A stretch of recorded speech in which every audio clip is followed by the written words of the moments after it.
Good morning!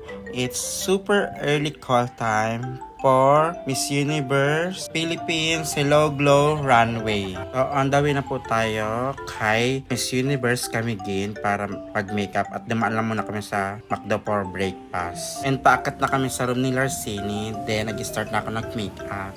Meet my daughter, Larcini again and again.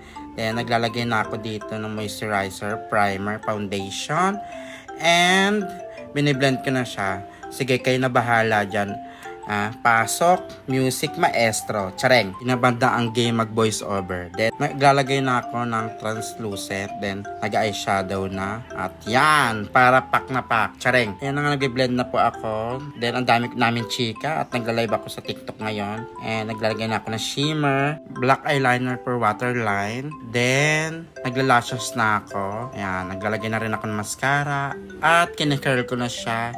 Then, lagay na ako ng eyeshadow shimmer sa under eye and under lashes. And mascara na din po. At naglalagay ako ng nude eyeliner sa waterline.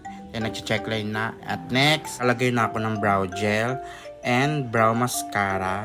Then, kinakom ko na ang para visible ang hair ng brows. Then, nagkikilay na ako dito. And, dililinisan ko yung kilay para bongga. Naglalagay na rin ako ng bronzer, contour, nose contour, and then nagkaklabebe ako para sa hair niya and nagbe-blush on na rin. Then lipstick, lip gloss, then setting spray and fixing spray. So we gonna start our photo shoot para may pang-post ulit kami. Yan, ganda ni Nakshi, oh. Then here's the result of our shoot.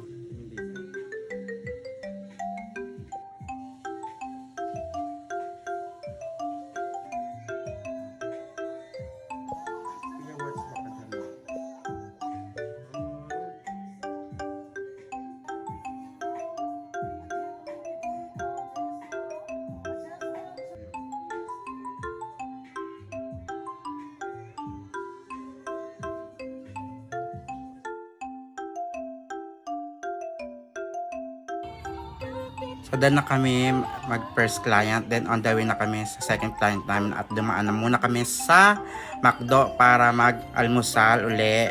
Dahil nagugutom na kami. Then, nandito na kami ngayon sa may Celadon Park. Meet my second client today, Miss HG Castillo. Start na rin po kami mag-makeup. Then, nilinisan ko na lang din yung kilay niya at setting spray. And, nilalagyan ko na po siya ng primer, foundation, liquid blush. Then, chikahan kami. And, biniblend ko na rin po.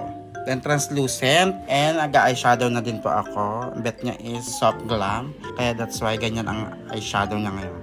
Then waterline, black eyeliner, and mascara. Kine-curl ko na rin yung lashes niya gamit using S-curler. And brow gel, brow mascara, and nagkikilay na din ako dito para ma-perfect na natin ang kilay niya.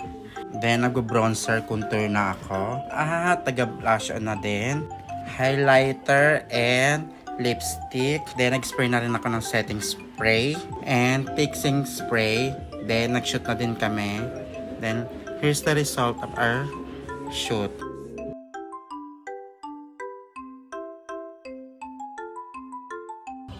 And on the way na po kami sa Quiapo para po magdasal at magpasalamat sa ngayong araw po na ito. Thank you Lord for the blessing and thank you for watching me. Thank you. Bye!